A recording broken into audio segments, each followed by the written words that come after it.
for those of you who are newer, did it excite you? Did you enjoy it? Did it get you interested in the game? Or was it sort of just like any other tutorial zone in any game? Have the crafting and gathering tutorial, has it changed in the last year? I actually don't know what it is currently, but when I did it, it was simple, straightforward. The only thing is that you would have popped upon it on accident. Like, you didn't have to do it. It was just there if you happened to see the little person saying gathering or crafting. I don't remember what it says. And I don't think it's that's changed. still the same. Yeah, you grab the quests there right along the road toward I think Dagmar. Right. So as long as you when you're first starting, you grab all the quests, and I've only been playing for But about now it's no longer there. 15 It's months. now it's in Summer's Hollow proper. So it's changed its location, but it didn't actually change. No, the Correct. quests are still identical to when I started like 15 months ago because I ran my shaman through them. After the fact that they changed where the quest giver is. I actually think those quests themselves are fine for their purpose. It would be nice if there was something that led to them, though, to make it seem like it was more of something you were supposed to do and not just an extra. Because that's what it kind of came off as to me. Is if you want to craft, you can, but you don't have to. So yeah, I agree with everything you guys have said so far about the tutorial zone. And for those of you who haven't been around for a while, I kind of want to tell you what the old Oak Valley one was, just because that's my personal favorite. And basically, the crafting and gathering was intertwined with the main quest, and it was in very small snippets. So like you would do some combat and do some general dialogue and plot, and then you'd have like a quest to make a shield, and you do that, and then you'd move on, and you do some more combat, and then you'd have a quest to make a sword, and it'd go on and on until eventually you made all of your own equipment, gathering all the materials yourself. And by the end of that quest, before like your fight with the main villain, you had your own equipment that you crafted yourself. You have a bunch of buffs and everything. Whereas I think the current crafting and gathering system, it's just you visit a bunch of NPCs, they give you random items, and then you just make like some crappy armor that's probably just common, and you can't really use it for anything. That would be accurate. Yeah, it's like no one's really going to use common armor. They're just going to use the quest armor anyway. And it doesn't really showcase why crafting is even important. So I don't know. And it doesn't really show players how to craft stuff by themselves. So I think that it should be like maybe not super crafting and gathering heavy, but it should, detail how important it is. Although even in that one, the gear that you got, well, I mean, it was before we had, but the gear was, lower end for the levels, just like it is now.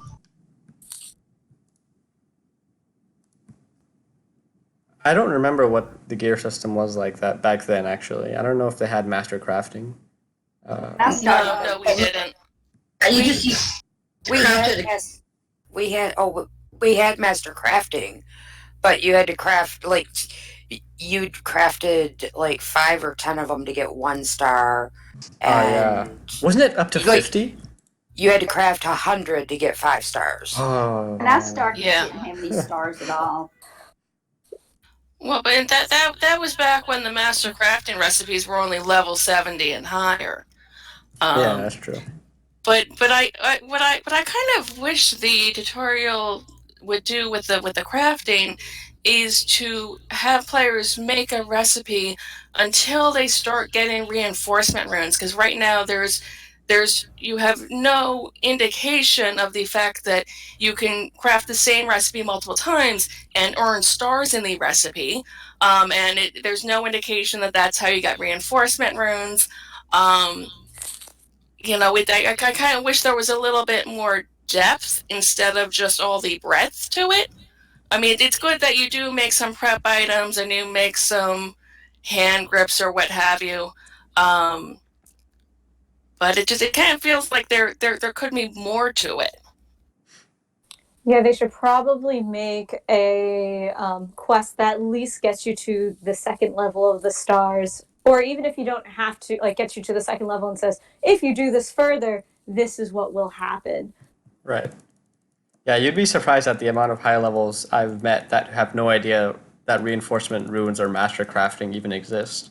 Because it's never said anywhere except this one tiny tooltip in the crafting window. Those poor people. Yeah. Really? I have no idea how they got by. They could put something like they have in some of the event zones where they have the weapon there and maybe have something like, ooh, this one's really good or this one's not so good. And Or the auction house.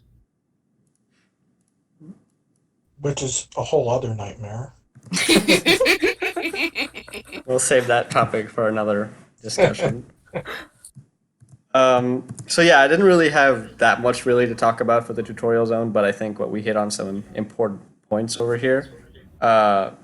Before I move on to the next topic, is there anything else that someone wanted to add about the tutorial zones, or are you all good?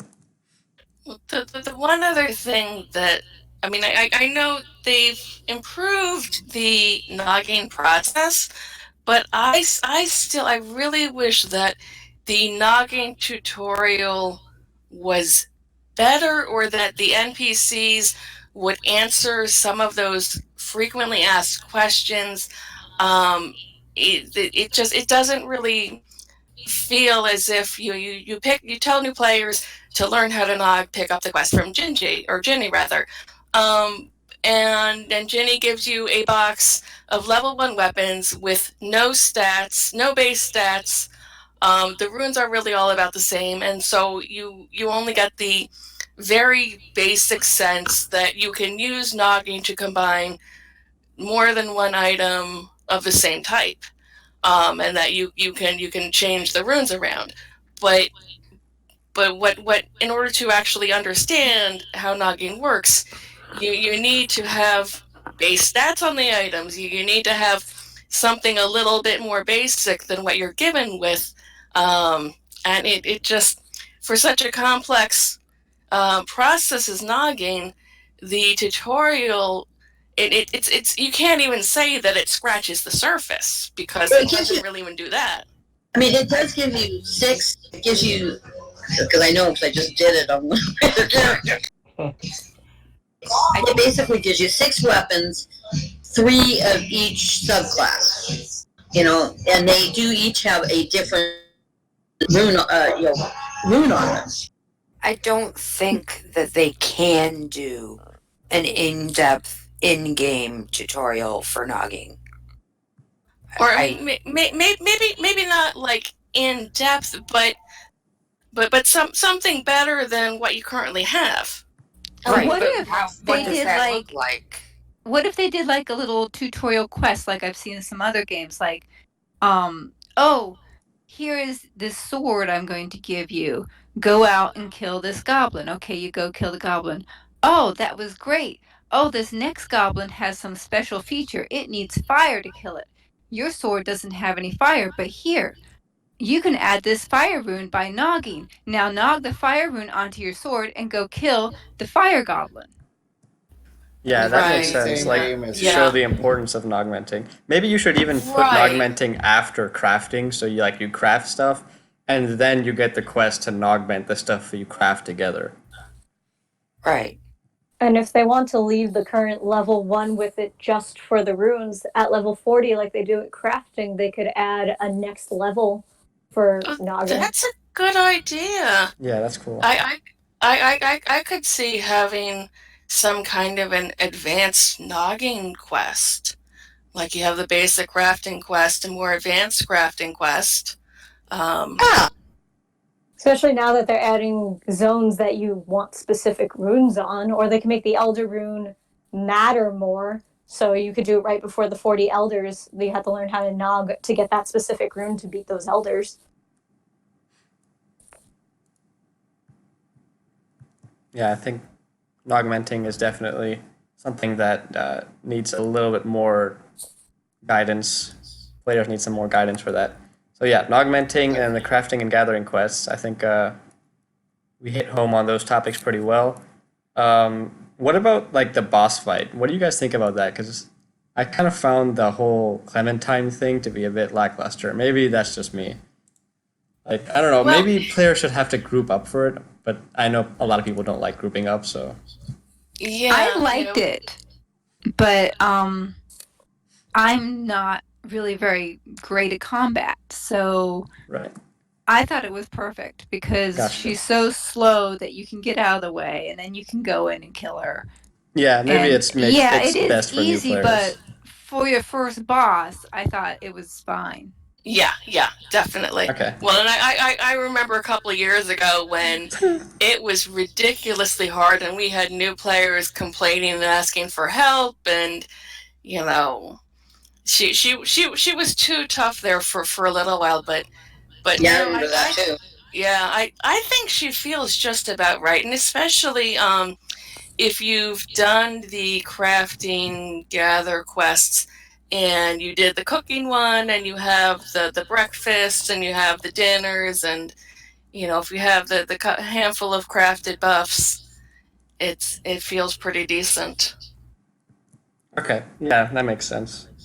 All right, so the next thing that I wanted to shift to was event zones, and this is actually pretty important because a long time ago I used to be like a really event zone enthusiast. I would do them every single day. I try to get every single item, but for the past I'd say 2 years I haven't really done anything at all in the event zones. I'm wondering, is that just me, or are there other long-time players or even new players who feel that? I think it depends on the zone. I definitely not into getting the mounts or the toys or anything, but I like to at least explore them. And when they have like Gringta did the legendary jewelry stuff last year, and that was awesome. Yeah, that I would love to see more of that. Things where you can buy the boxes for the legend and get legendary stuff. Yeah. Haunted Moors I like for the treats for gardening and crafting and all that stuff. That's the only reason I go to Haunted Moors. Then the bounty badge. I love Haunted Moors because how many dailies there are and it's a certain amount of a combat speed. Well, and Haunted Moors is one of the other nice things there is that you have all of the crafting dailies too. Not just the combat ones. I think a lot of the participation in the event zones for long-term players depends on what's being offered. Yes. I know when they had Veil and they had that Panther, the Panther goes perfectly with the outfit that I wear 90% of the time. So I had to get that Panther, and I participated very heavily in Veil because of that. Yeah, me too. For Oasis and Haunted Moors, like I had all of the wings from Oasis. I had everything that I wanted from that zone. And that's kind of how it is with Haunted Moors as well. Like there isn't anything that screams you need to get me. Plus they opened up the new high level content. Yeah. And that is the big thing. They should not couple new content with an event zone. They have to. There's no way to not. Because there's almost always an event zone going. Or have two event zones go on. Please. Yeah. Well, that's something else. Not again. What I was gonna say. What did everybody think of having two event zones running at once? I mean, I was focusing heavily on Veil, but I barely set foot in Equinox because I couldn't divide my time. From what I was hearing, people who were trying to do both event zones were just driving themselves crazy with it. Well, I don't think that's going to be a norm. I don't think it's going to be a normal thing. I think that happened because of scheduling. Yeah, I thought it was too much. I got Panthers on 2 tunes and was working Oasis at the same time, and I just completely gave up on Vale. Just didn't. I think I may have hit Prisma maybe once a day or something, and occasionally a ladder. But other than that, I didn't go there. After the first week or so of Oasis Open. And what do y'all think of like Personally, the length of time that an event zone lasts? How long is like the perfect amount of time right before player retention starts to like drop? I still wish we knew when event zone's going to end. It's like, oh, Oh goodness, yes. Oh no. I would say probably 4 to 6 weeks. 4 to 6 weeks is what I like too, and honestly, I tend to like more along the 6 week mark. When after 6 weeks, that's when people generally start to lose interest, I think. But 4 to 6 usually feels pretty good to me. Yeah. Okay, and what about the boss spawns? I know that some servers, maybe even all servers, have had some problems with people like attacking as soon as the boss spawns, and then people waiting like 5-10 minutes after a boss spawns. What are some potential Okay. solutions you guys can think of? I actually just went through all of this. I took specific notes because everybody was complaining about Leroy's in World Chat. And I'm like, okay, I went and sat in the event zone and I wrote down what time the first boss spawned. And then I wrote down when it was announced that it had spawned. And I wrote down, like just step by step. I wrote everything down. You might have seen it in Mod Chat, Cave. And from the time the boss spawned until they started killing the boss was 18 minutes. Oh my, that is Wow. long. That's And- crazy. And even though it was 18 minutes, people were still complaining about Leroy's. And I'm like, this is insane. So Yeah. I waited until the next spawning, so to speak. And as soon as it popped up, I said, whichever's boss spawned, fight starts in 2 minutes. And I timed it. And 1 minute later, I said 1 minute warning for start of fight. And then I waited 2 minutes just to give the benefit of the doubt. And I started it at 2 minutes after my 1 minute warning. And there were 0 complaints. Yeah. I think the key really is to have a definite length of time that you wait, and then after that time elapses, or everybody arrives there, whichever comes first, then you start. I mean, like it's okay to be a little bit flexible. What I often do is set a 5-minute timer after the shout out, and then either at the 5-minute mark when the timer goes off, we start. Or like if a minute or two before my timer's going to go off, people are starting to get antsy, or everybody just standing around waiting for no apparent reason, then I'll give the okay and we'll go ahead and start. But I don't know if other servers. I know Ekami would have issues with the whole language barrier thing. I don't know if other servers have that going on, but we have on US2 a group of people that we don't even see each other's chat. yeah, that's so- tough. Actually, we have some of that on US1 too. And so, even though you put, the information out there, they're wanting to go. Like they're ready to attack. And they're not seeing us talking about, wait, and that's why I set it at 2 minutes, because, really, if number one, if you are interested in completing these bosses, then either A, when they're going to pop up, or give or take. I mean, that, okay, around, 4 o'clock is when they're supposed to be here. So Well, that's and an assumption, though. I mean, some people no, come in from work and they don't know.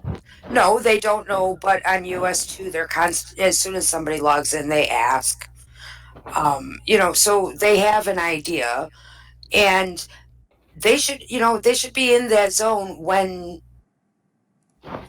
these things are going to spawn. I think that having a leader really helps. I agree with that, definitely. Well, I Like when disagree we had that Mohawk people. and when we had Mo out there, like kind of guiding everybody, it seemed to run a lot smoother. Yes, Right, that's but true. you yeah. can't have a leader all the time.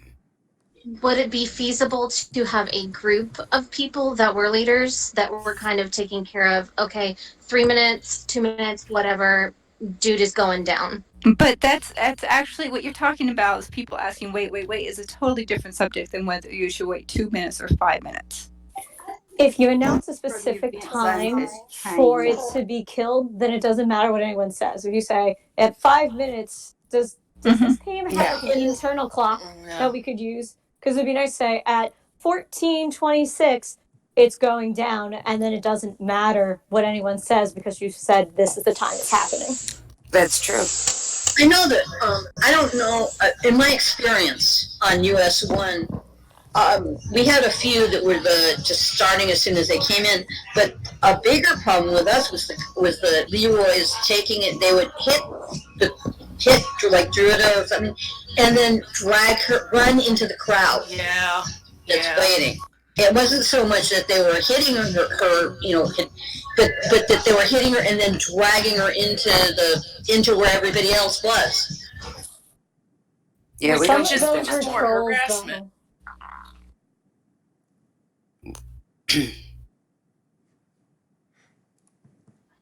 The intent of the easy zones has gone way out. There is too much stress in that place. Yeah, I think the problem is that it's not possible to accommodate everyone.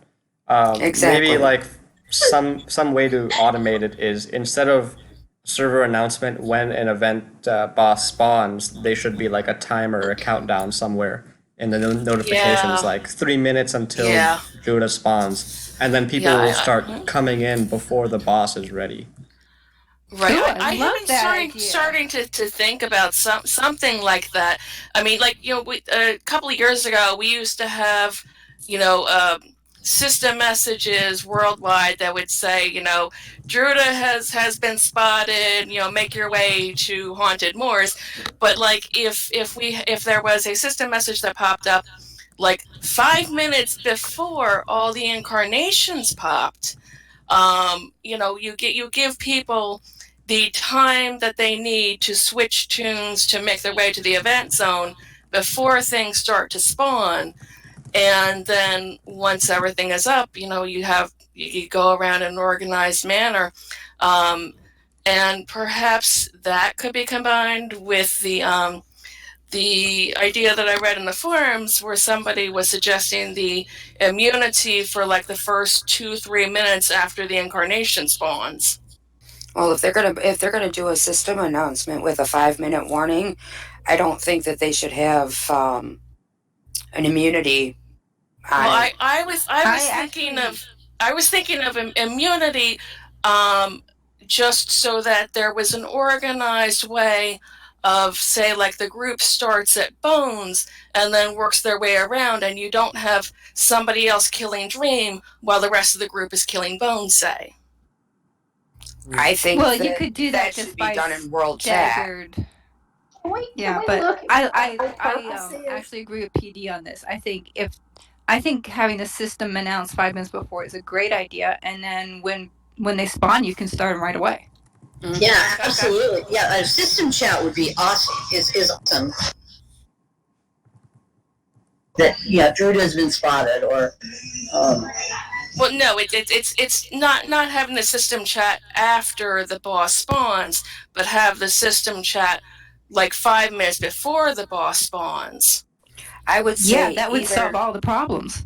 I would say either a system chat giving a timer for when the boss spawns, or an immunity for 5 minutes. Like if they say, Druda has been spotted, make your way, then leave an immunity for, 3 or 4 minutes, 2-3 minutes, whatever the developers decide is right. I was just going to say that I would like the spawns to be more consistent.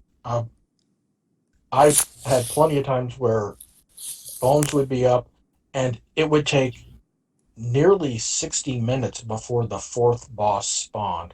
So, I mean, you have to literally stay in the zone for an hour waiting for all the bosses to spawn instead that's of, annoying. having a That 15-minute window where they all spawn within that 15-minute window. The spawn time is much more consistent. So you can plan on doing other things instead of dedicating your entire time to the zone. Maybe instead of a range, just set a hard time. Yeah. It's so high stakes to be in there at the right time, in the right place, that the whole rest of the game is basically forgotten. And that bothers me, that this zone has become so important and so high stakes that it's taking over our gameplay. Yeah. Yeah, I agree with that. That's one of the reasons why I like limiting the duration of the event zone. Limit the event zone's length to 4 to 6 weeks, and then have a 2-week break in between event zones, because otherwise you burn out. Yeah. Yeah. Well, the reason that I see that they have to keep it so long is because people that work or actually have a reality life can't live in the computer on the game, and they can't earn the zone currency to actually purchase anything that's worth anything as far as the premium. So they don't even try. I mean, I'm almost at that point now where I just go in kind of and do what I want to do and buy little pumpkins and bat wings and be happy with it. Well, that suggestion on the forum about an event zone currency that would was same across event zones, that you could save Can I and raise my hand on save that? up. That's my choice. That it doesn't. It used to be that way. It used to be that way. Would have cotton candy, for the following, if you had cotton candy left over, you'd be able to use it for the next sugar sweet. Yeah, you could do, but what I was talking about was instead of having like candy corn at one and having cotton candy at another and having little snow cone things at Christmas, to have one zone or one zone currency, like easy currency, that would be cumulative no matter what zone that you were playing at what time of the year. I mean, at least that way you would feel like you might actually have a day. That would be wonderful. I think that would be too easily exploited.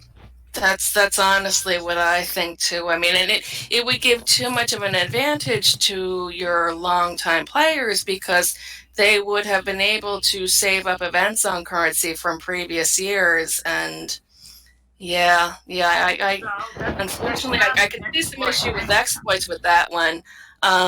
But this year for Moors, I was quite happy with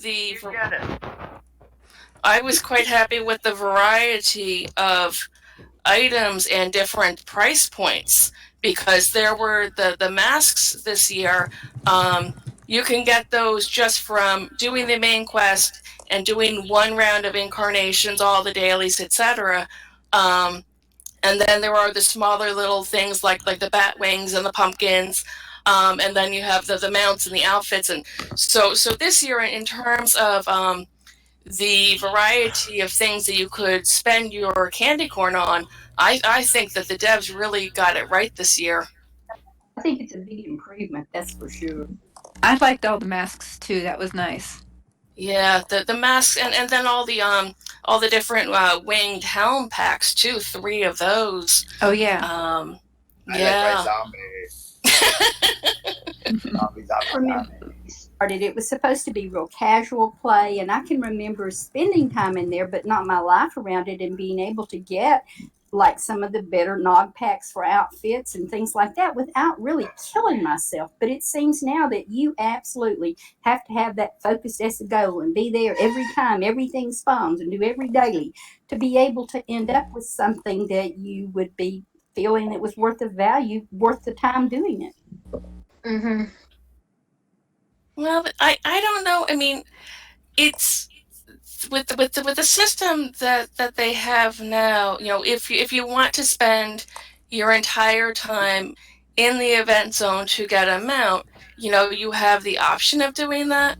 And there are some event zones where the devs don't do such a good job in having the options for the more casual players, like the lower end of things. You know, you don't have as many buffs that you can buy, or there isn't a variety of toys or outfits. But you know, when you think about it, like the event zones and the dungeons are really the only side content that's around. So you know, the event zone, they need to accommodate and have a range of rewards for the die-hard players, the players who want to spend most of their time in the event zone, but then they also need to accommodate the more casual players who just want to get a few little things out.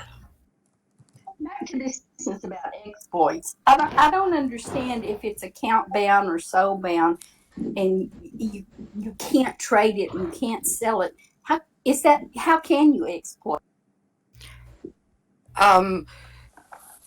Okay, you've got people that live in the event zones. Plain and simple. There are people that live there and they do every run, every time it's available. They do all of the quests, you know, they do everything.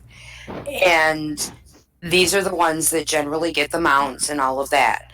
Okay, they get their mount and they're still living in the zone because they enjoy the zone. They're going to have a whole bunch of currency left over, and they will have that mount within the first week or so of the next event zone. Yeah, but that's their choice as far But as that's not what that's not how the event zones are designed. They're designed to take a while, and basically, if you have accumulating currency, you end up with everything, and the developers want us to have to choose what we want to go for. Why do we have to choose? I mean, that's what I don't. It's a game. It's a game, but you're talking about items that are item shop items, you know, which, you know, the developers are making, you know, that's how they make their money, and they can't just give away a 600 crown mount. Oh, I didn't think that it's about speed, just vanity purchases. I mean, as far as the zone goes, it's basically vanity, and look what I've got. I mean, I just don't think. I think it's gotten way into the line of this is my life, this is my focus, this is all I'm playing for, and it's so high stakes that it puts so much pressure on people that it's like, why do this? Well, that's what I was saying. That was that I thought that the way that they used to do it, where the currency, each event's currency, didn't expire, didn't disappear, and you could save it for the next time that event did. Because then you're not. And the reason it was changed so that it doesn't carry over is because people would have all of this currency and they would basically finish the event zone within a couple of days. Not when it was where she was talking about it following with like the cotton candies, and that the only time you could use that was when the Valentine event came again.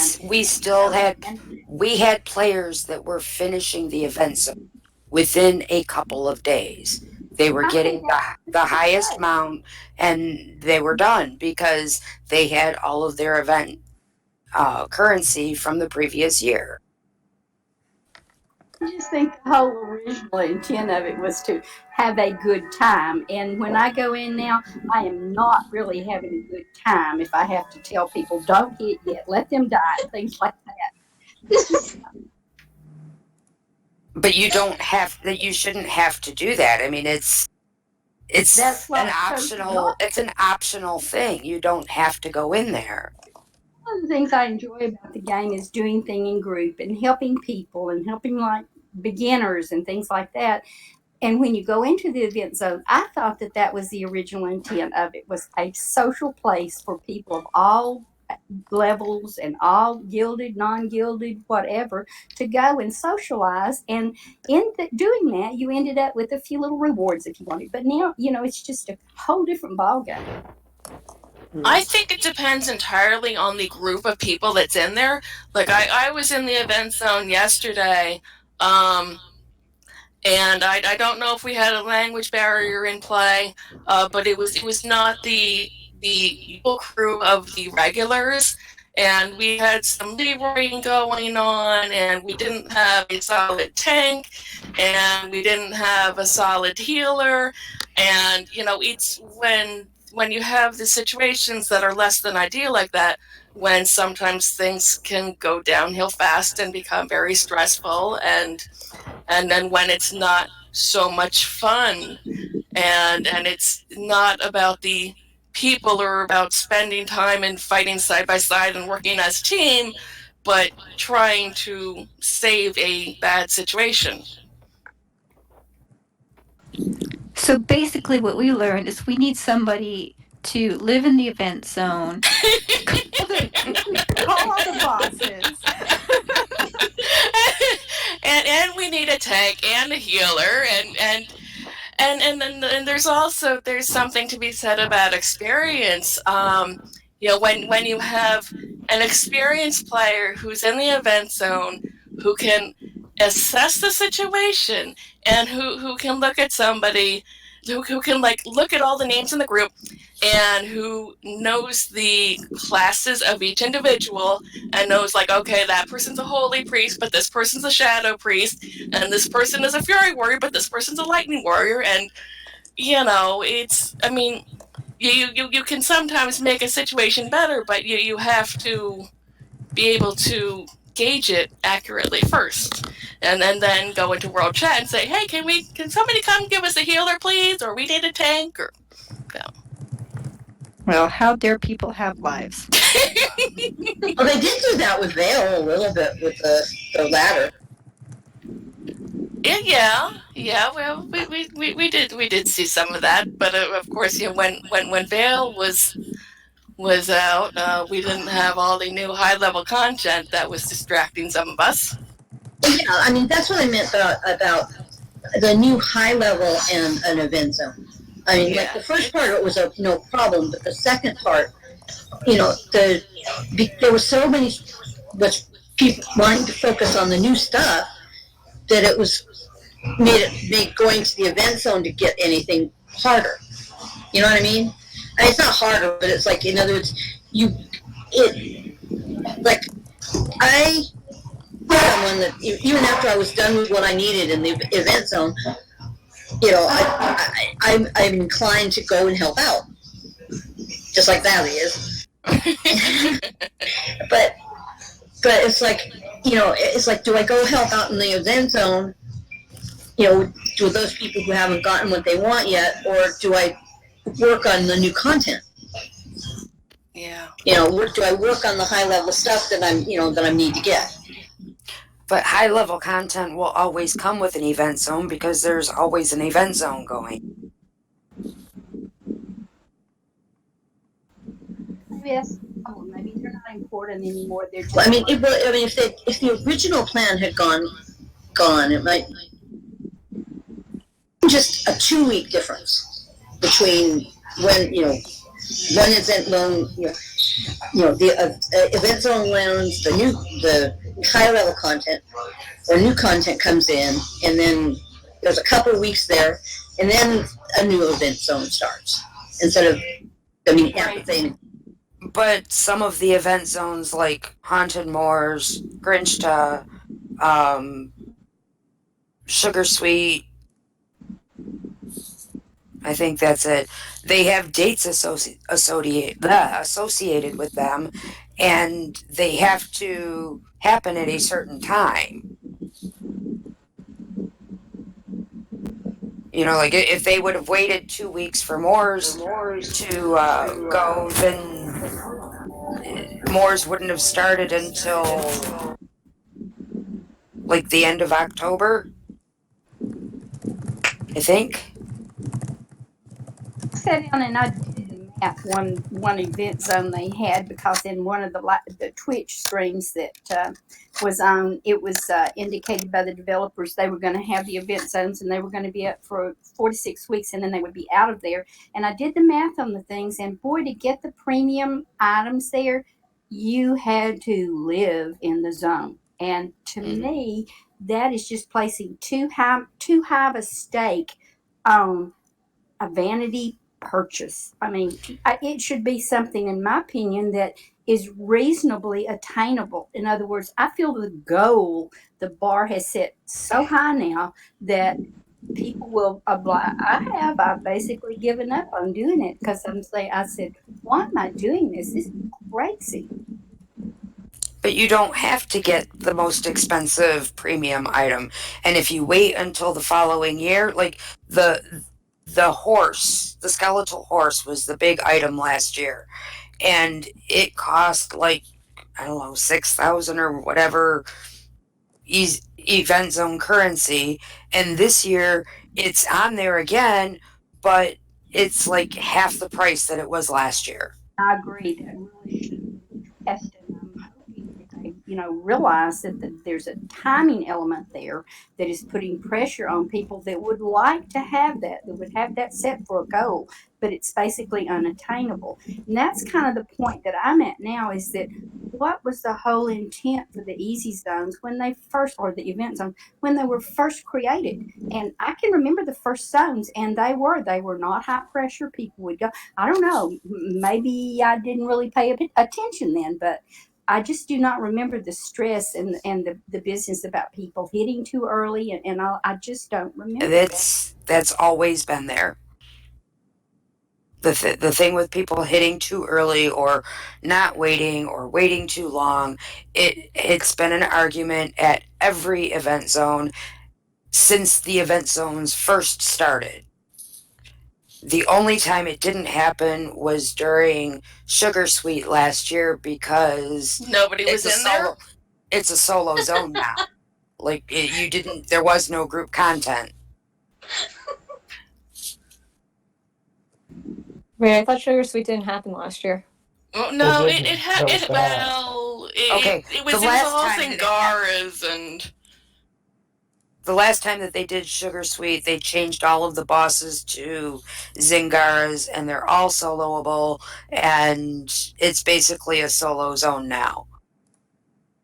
No, wasn't that 2 years ago that all? It might have been. Yeah, 2 years ago, Sugar Sweet had all the Zingaras that were soloable, and then last year it went back to basically the way that it had been before. I don't think it. No, last I don't think they had year it. we didn't have a zone. It was the hack. Last year, Oh, so much. No, that was this year. We got all the cotton candies, and it was up for like too much longer, and then it was supposed to, and you could buy sockets, and we had hundreds of sockets. Oh my God, I remember that year. I had heart sockets for several years after that. So much fun. That was because Yes. wasn't because of the hack. That was because of And now Oh, that was because of I think it was either Wellspring or No, that was long before Wellspring. I mean, It was before Wellspring, because. But now the sockets. or there was the one before that. before Starfall sounds right. Yeah, but there was I remember there was one year where it just kept going on and on and on and on. Well, that sounds like the last Grinsta. Yeah, Oh, God. the last year did over. Yeah, because I mean, they gave us it was almost 8 weeks, and they said, well, we're gonna shut it down in a few days. So I deleted all of my toy subcomponents, and the next day they said, oh, we're gonna extend it another week. Oh, Well, crap. there's I still. could've got And more then it was like jewelry. 3 more weeks or something, right? Right. Yeah, I could have got a lot more jewelry, but darn it.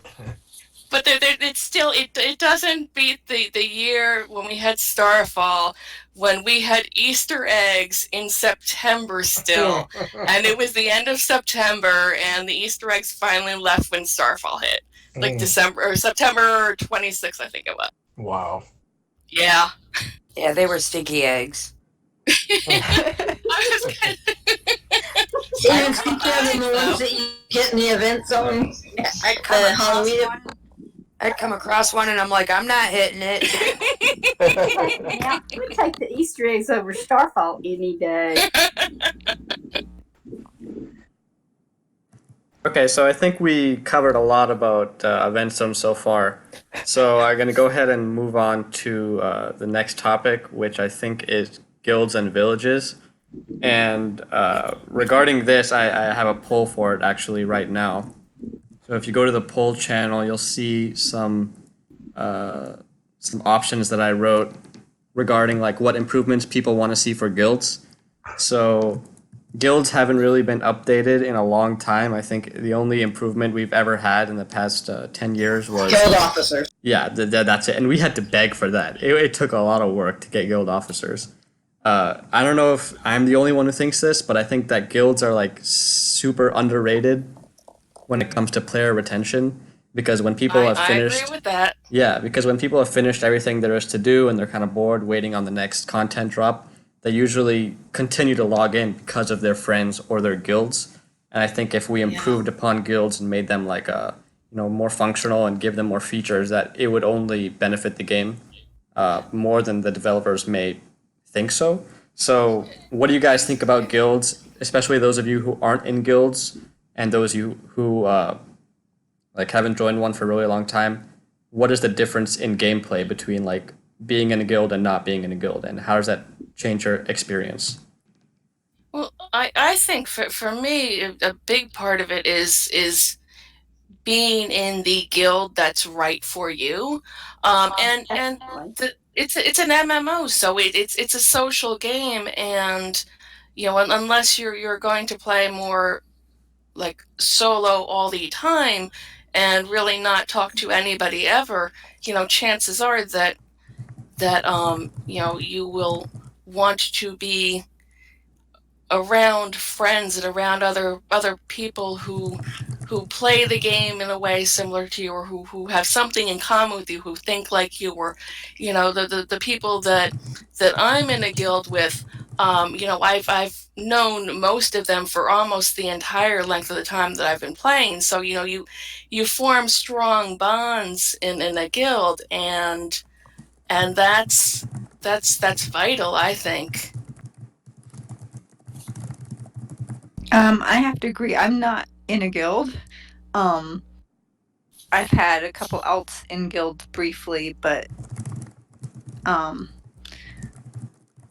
for the main part, I've always been solo. That was a decision I made when I first created my character, that she would never join a guild.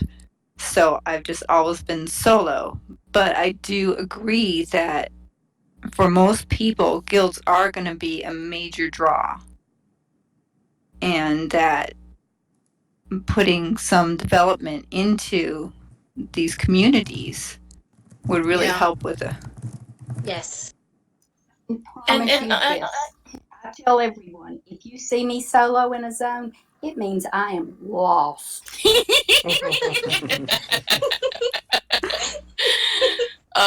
And I feel that with guilds, a lot of the improvements that could be made is in like making it easier to find a guild, making it easier for new players to connect with the guild, or to find out what's available, because there are so many options and all the options are different, and so it can be just really overwhelming.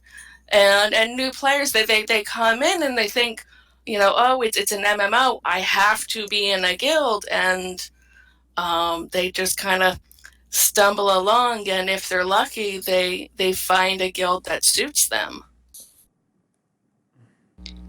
I think that putting some more development into villages and village life would really help as well. Yeah. I know a lot of players are really surprised that there's nobody ever in the village. And I don't have any ideas offhand about how to improve that. The only idea I had was outside the village, that new Cirque de whatever, Red Derrick. Red Derrick. I was thinking, why don't they turn that into a player event area? Because right now it's cool and all, but all it is like a big shopping thing for Red Derrick's chests or coins.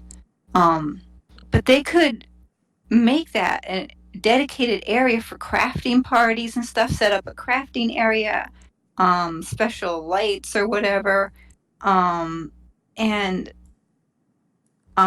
in another game I play, there's actually a roller coaster that you players can ride on an island. And it sounds really cool, and it's really cool the first time you do it. Rapidly gets boring. But it seems to be crafting parties and stuff are really the ongoing life of the game. Yeah. And that's something that they don't constantly have to be programming new content for, that it's continual interests that players create for themselves. And so if they put more work into developing ways that players can create their own interests, it helps the game and takes a little bit of load off the programmers too. Yeah, and going along with what you're saying there, it's about creating and connecting the community. You know, when a server has like a weekly server-wide elder run, dungeon run, whether it's, you know, however often those events are happening, the crafting parties, etc.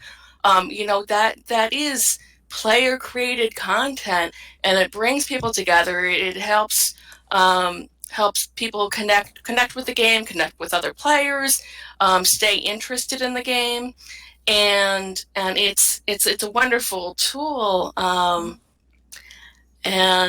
And it would be nice to kind of see some more of it happening. And I'm kind of starting to get the feeling that like some of the more active servers are having more events than some of the less active servers. I mean, I know US3, you know, they've been very good about holding the weekly events, advertising the weekly events.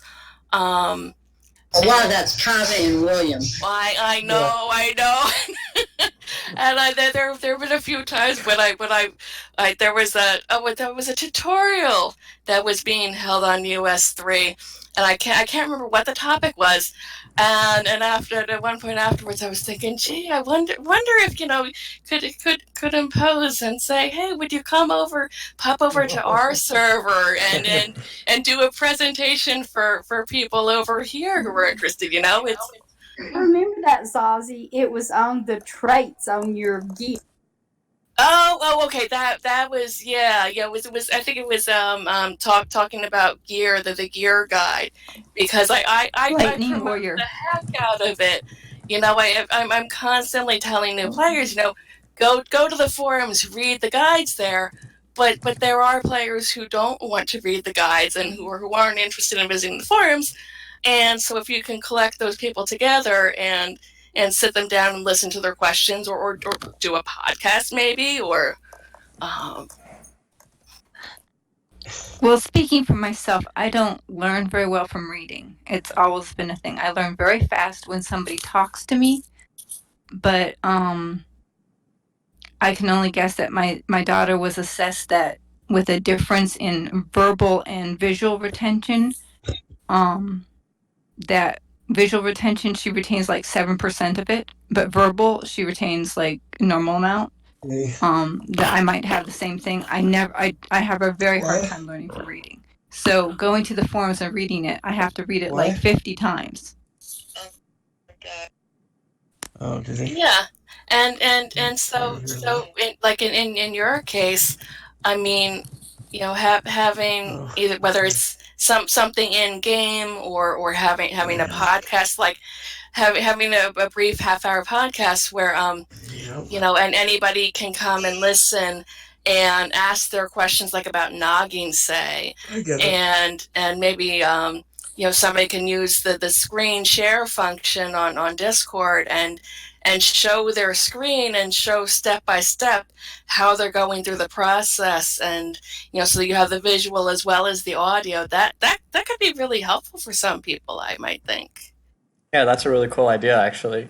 And regarding the community, I think that's this game's strongest attribute, and the Definitely. developers should try to capitalize that Yes. as much as they can, Yep. and try to promote things like events, guilds, villages, stuff like that brings people together. Because I've played a lot of MMOs, and I don't really last very long in many of them because I feel like I'm lost in a crowd of people, and I don't really form Right. any actual meaningful connections with anyone apart from like maybe I'll see them one time, and then I'll never see them again.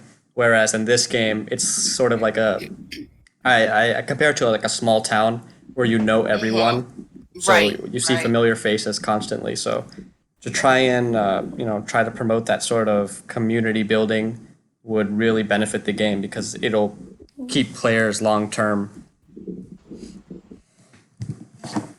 What Yes. would a guild recruitment calendar look like, or board, I should say, look like? Would it just have new recruits on it, or would it have people's rebirths and that sort of thing? I don't know about anyone else, but speaking for myself, I think it would be something you would find maybe in Ardent or something. It would have a list of any guilds that want to put their information on it. Sort of like, when you walk into the village portal, you see a list of all the villages. It would be kind of like that, except it would have detailed information like, here's the leader, here are the officers, here's a short description about the guild, and then people can start, Okay. applying or talking to people. Because right now, there's no way for anyone to find a guild other than just word of mouth. Yeah, and Right. then word of mouth. I mean, sometimes it can work to people's advantage, but it doesn't really tell you about the guild. And if I'm talking to a new player who I think might be a good fit with my guild, there's so much information that I have to tell them, and they know nothing. I mean, Right, so it would be a good way to connect people to the types of guilds they're interested in. Like some might be a role play guild, some might be more of a solo casual guild, others might be very hardcore into dungeons, and then that way players could sort themselves into a type of guild that best benefits them. That's beautiful. I like that. yeah. I like the idea too, and I was even envisioning that there could be a board for each and every guild, whether or not they're actively recruiting. They could even put it on the board, that they're full. Yeah. Yep. Right. And then people, if they really like the look of a guild, they can keep coming back and checking it to see if there's spots. Yeah, that makes sense. I wish there was a board for village projects. Yeah. Yeah. Yep. Centrally located. What is Yeah. it? What did he say? I Helpful. didn't hear him. Village projects, Like a Well, central board. like right at the city hall, you can go to a single board and see what every single project needs instead of having to go to each and every project. That's Yes. Yeah. Oh, man. Yeah. I agree with that. It would be good if you could see the guild achievements there too. That way it could get people motivated. that was on a website, the old forums, wasn't it, or the old guild No, website? but the old website used to have guild ranking charts. Right, and individual player Which worked charts. out. Right, and then the guild they- ranking charts, they had like stats, like averages of like plant lore and fish lore and tailoring and etc. And it was a lot of bragging rights basically, but Yeah, but once everybody gets to max level, then they become kind of pointless. The whole ranking Stagnant. thing. Well, the whole ranking thing becomes pointless because everybody is level 90 or 95 or whatever, and it only lists the top 10 people or something like that. And if they're all level 90, or if the guild, if the first 5 guilds that are on the ranking list, have a bunch of level 90 players, I mean, it's it just becomes redundant to have it there. Should be elder logos for gathering and crafting. Yeah. Well, and I also remember back when there were the individual ranking charts, like there would be names of players listed on there who hadn't logged in several years, and Yeah, it wasn't updated very often, but right. I mean, I've only been playing about 15 months, and it was still being updated, maybe monthly or whatever. And I cannot tell you how pumped I was to have, my name up there on, hitting 90 for fishing and mining, and it's like, look at that, that's me. I'm so excited about that. Yeah. And so I mean, if as long as they refresh it, they don't just keep the people that earned it there all the time. It's as you get it, you go to the top of the list. Then you hit 90, you're right up there at the top of the list for 90 for a little while until somebody else comes along. Just sort of a little incentive. Yeah. For me, it was just really neat. Right. It's like a public acknowledgement of an achievement that you earned, Right. which is pretty cool. If it pumped through like guild chat, that way maybe your guildies could like congratulate you. That would be a great idea. Oh, that's kind of cool. Yeah. Because of course, so many times, like I get an achievement, and it just so happens that like nobody else but me is online right at that moment. Right. Well, that's why you have World Chat. Aha! Yeah. Ding, just hit such and such level.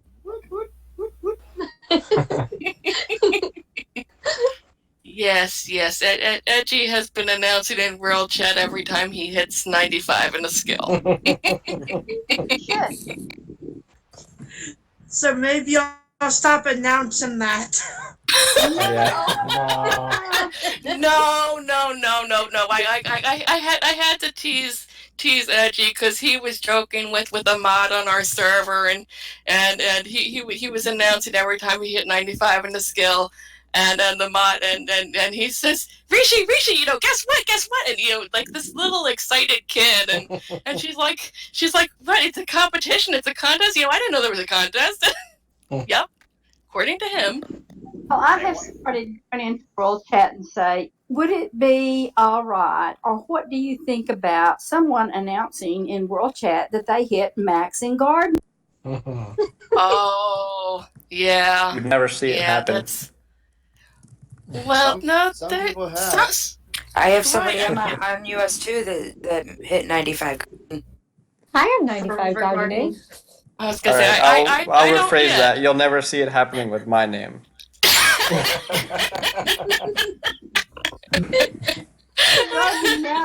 When they're 95 now, and I think, when did you sleep? 95 garden. I think Edgy did it on coffee. I can believe that. I was thinking about 95 garden. 20-minute plot, 20-minute plot, 20-minute. Oh boy, that's one way to lose your sanity. I had no Stick with the 22s and get all the buffs you can. I've got a question for you. What's that? Is there a way to expand the guilds from the limited as now so that older players can still join? Yeah, I was hoping they would do that when they added the shaman, since a lot of people were making new characters, so I was hoping they'd increase the guild cap a little bit so people could have shaman in their guild. But I think that would also require increasing the amount of lots in a village, and so that would probably make it a little more development intensive, but maybe in the future. Well, but maybe they could be in the guild but not have a plot if they're offline for a while, just so they can come back and still be in. Yeah, that's true. And I would also like if alts didn't count as like a guild spot. Yeah, There you go. Well, even better yet would be if alts didn't count on your friends list. Yes. On the friends list, oh my goodness, my mind keeps filling up because I have so many friends who have like 5, 6, 7 tunes, and then the limit is only 400. 400, yeah. I've had I don't know how many people friend me that they're not on my friends list because I'm at max and they're not. Right, right. That's yeah.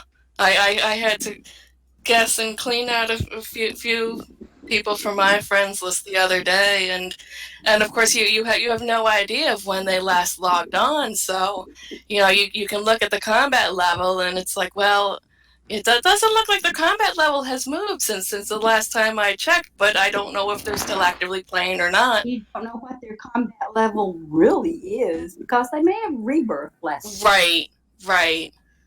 Yeah, I really wish that the friends list had the colored lights that the guild list does, so you could tell whether somebody has logged in within the past 24 hours, within the past 2 weeks, within the past month, within the past year. I mean, That would I be wish they really had that nice. for Yeah. mobile. I can Yeah, actually. Does a guild one have that? They need that for mobile. They don't have any way for you to be able to view who in your guild has logged in on mobile at all. Wow. I can had actually no tell you clue. why the friend list does not have those lights. Oh, what harassment or something? When a lot of guild leaders were asking login information so that they would know who in the guild is active and who isn't, for so that they can keep their guild active. And a lot of players did not like that idea, which is why we have the 1 month or the 1 week. What is it? 1 week, 2 weeks, and 1 month. Yep. Whatever it is. It's not specific enough. It doesn't give really much information. But it gives you enough info. And people specifically requested that it not be added to friend list when it was added to the guild list. Because that's an invasion of privacy, they said. Wow. But then why are you on their friends list? So that's why it's set up the way that it is because people had issue with it. Now it could be something that could be if somebody were to make a suggestion via the forums or something, it's something that I guess the developers could revisit and see if there is as much negative connotation to it as there was when it was first implemented. Yeah. Well, it might not be because it's pretty standard now in a lot of games to have it show on your friends list when they last logged on. Well, it doesn't even have to tell you exactly when they last logged on. I mean, it could be more that this person hasn't logged in within the past month. This person hasn't logged in within the past 2 weeks. It's this person hasn't logged in the past 2 years. Yeah, well, that would be that's it. Yeah. And even on the guild, they can't even tell that because of the hack. So even on the guild list, that gray just past month. Sometimes I thought that the whole reasoning behind not having it on I thought that it was ridiculous that people were throwing a fit about it, but they seriously were. Well, but it's a different group of people by and large who are playing the game now. Exactly. And that's why I said were playing the game 5 to 7 years ago. That's why I said it might be time to revisit it. Yeah. Yeah, I'd suggest posting that on the forums. I know, as a guild leader, I go crazy sometimes, even with what we have, because it's like, did someone just turn gray, or have they been gone for longer? And I'd like to be addressed with the guilds too. Is we have the guild cities closed, but then someone leaves the guild, but they keep their house in the guild village. I think that causes some hard feelings occasionally. I mean, if they're going to play the game and remove themselves from the guild, but then stay in the guild village. Well, except that there's, addressing that specific thing, I have people in my guild that they'll invite an alt to the guild and have them in the village, but then remove them from the guild so that there's more Numbers room are for uneven. Right. My numbers are always uneven because there are some people that want to live in a village that isn't the guild village. So my numbers are always uneven anyway. But I do have some alternate characters that live in the village, but they're not in the guild. And we're perfectly okay with that. I'm not talking about alts. I'm actually talking about, guilds that are at their max limit and they're wanting everyone to live in the guild village. And if there have maybe in the past been 2 or 3 maybe that have dropped from the guild, but they still maintain their house in the guild village. So that limits your guild can't live in the guild village. Yeah, or just creates another guild within your village. But the problem with that is that if they were in the guild or in the village to begin with, the guild doesn't have the right to take their house away just because they formed around them. I'm not talking about when you close the village. I'm talking about when you have an active guild and you have someone that is in your guild and they choose to leave your guild, but they don't leave your guild village.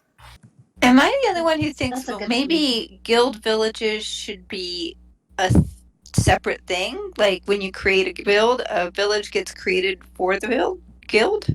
We used to build our own village, like when villages were starting out, I guild remember would that, build yeah. their village, and it would it would be closed. Exactly. But the problem that we have right now is that There are so many villages, and Exactly. on US 1 at least there. Right. On US 1, there are a lot of hamlets, a good sized handful of villages, and then a larger quantity of towns, and then fewer cities. But there are a lot of these tiny little hamlets that only have 6 people or less living in them. Yep, same with US too. And Yeah. I made the suggestion a few years ago that if a village had less than 5 people in it, that village should be sent like a system mail stating that the village was going to be closed down, so that they could recycle the village and then guilds could go back to building their own village. It seems to me that, that would be just as much work or even less work than their current system of closing villages and stuff.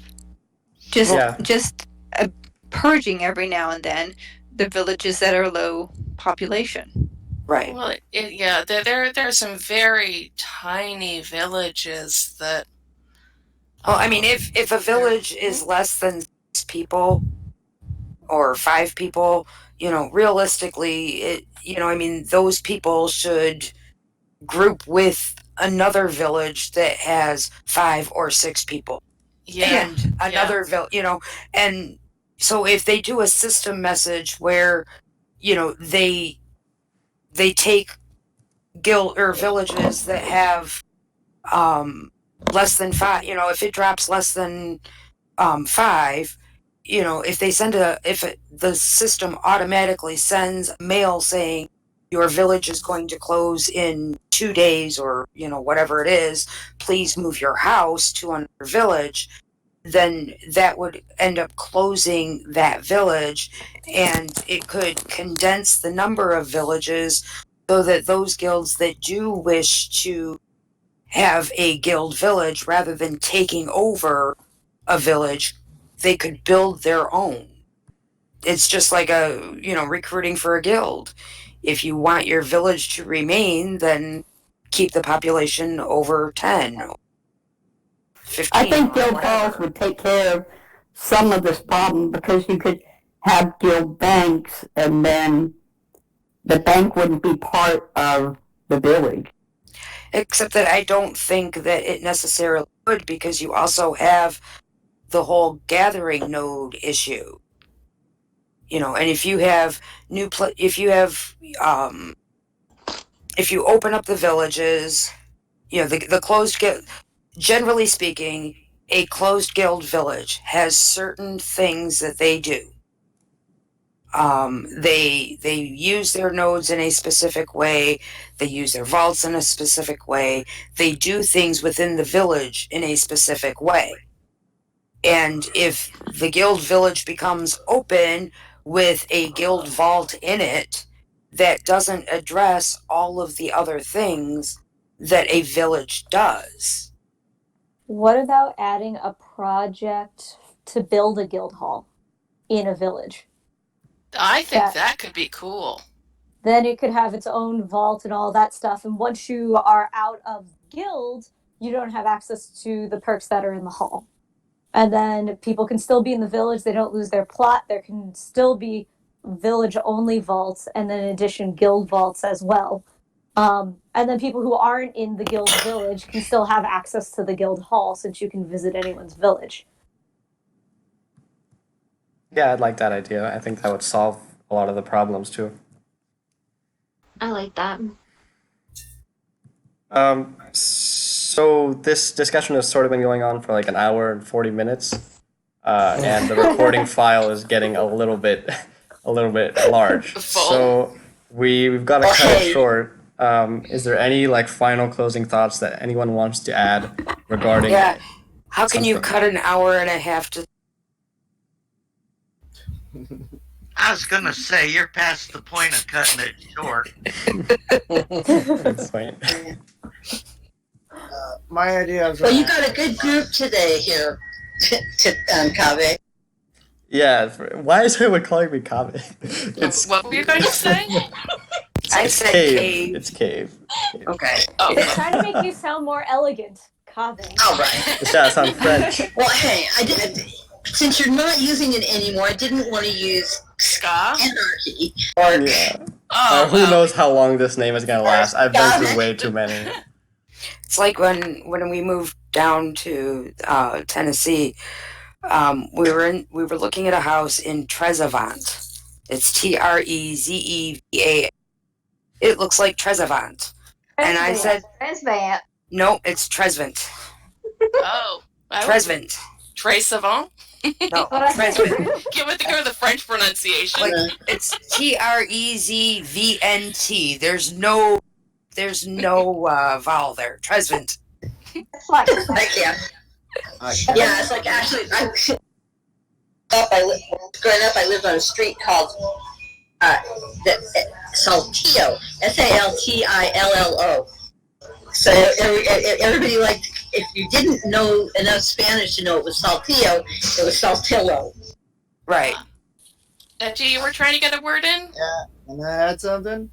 Mm-hmm. So I've seen other games add alliance, and what's so amazing about alliance is many guilds can form alliance, and so if you have a guild that only has 2 people, they can form alliance with a guild that has like 20 people, so they don't feel really that alone, and they can have all the same chat and everything, and they can work on the projects together. All their projects are together, and they can work on it. So anyone that has like a low-level village, high-level players can come and help their village grow up, and as well gain XP. And You can do that in a village, in a public village, because you've got the village chat. yeah, but you have to be in the village, right? No, you can use the village chat from anywhere. It just goes to everyone in your village. You have to, yeah. Yeah. And Auntie uses village chat all the time. Yes. I'm thinking of having a whole group of guilds. That way, everyone can chat. And Yeah, like in other words, if me and Layla are running with Zazie and you and War Edge, we can all and other members. So it's more than we can put in one party. We can still chat with each other. Oh, okay. Just an additional tab called Alliance. Yeah. Neverwinter has that system, and I'm looking at the page right now, actually. So it has. That's where I got the idea from. Yeah. So it has like the Helm Guild, and then the Sword Guilds, and the Gauntlet Guilds, and I've always really liked that system. I think it would be really cool. I know. Because I definitely miss out some of the fun when I'm on kayak with my dragon friend. Yeah, so that would make it so like the alts could all be in their own little alt guild and not be just completely like left out and alone. Cut off, yeah. And then the main guild would actually have room for more people instead of like a bunch of alts. So yeah, anything else? Any final closing thoughts before I stop the recording? We had a lot of topics today, but we only covered like I think 2 or 3 of them. So the next ones will just roll over to next time. What did we have left? I think we had like elder bosses, and I also wanted to talk about end game, but we'll do that next time. Oh, end game. Yeah, well, and I was gonna say, next time you were talking about end game. I was thinking it might be interesting to get some kind of collective reactions about all the new blight zones. See what people are thinking. I know that Rishi started a forum thread. Yeah, exactly. That's kind of what I wanted to do, to see everyone's reactions and all that. But yeah, we'll do that next time because the file is just getting too big right now. When is the next one of these? I'm kind of doing them on like a 10 to 14 day interval, so expect the next one in like 10 to 14 days. Do me a favor though. Don't have them on Sundays. I'll try have not them to. around this time, before 3 like you did this week so that I could participate. Yeah, thanks to Veterans Day, I was able to get, like, I had no work, so I figured now would be a the good last time. one I found out about it after the fact, but it ended up, I think it was at a time I couldn't have gone on anyway. Yeah, it was later in the evening. Yeah. Because I'm pretty much, I live in California and I pretty much, I know that I'll be here, early afternoon California time. Well, I think we've done them at different times, and I think that that's actually good because we can get, like, not everybody can come in at all the time because we've got so many different time zones. Yeah. True. A couple of our European people were here a little bit at the very beginning, but they're sound asleep by this point, I hope. Yeah. What? It's like, the stuff that you guys talked about at the last one, there was some stuff I would really like to have contributed on. Not to mention being able to tease Damon. Okay. Well, it was kind of fun teasing him when he could only listen and, couldn't say anything, but... Yeah. Or he could say type something, but he's typing the wrong channel. Exactly. I knew where he was. Yeah, he was in the poll channel, wasn't he? Yeah, I didn't realize until the very end that he'd been typing in the poll channel. Be careful about what you ask. Well, thank you, Cave, for doing this. Yeah, thanks a lot. Yes, thank you. Yes, thank you. Thank you. Thank you.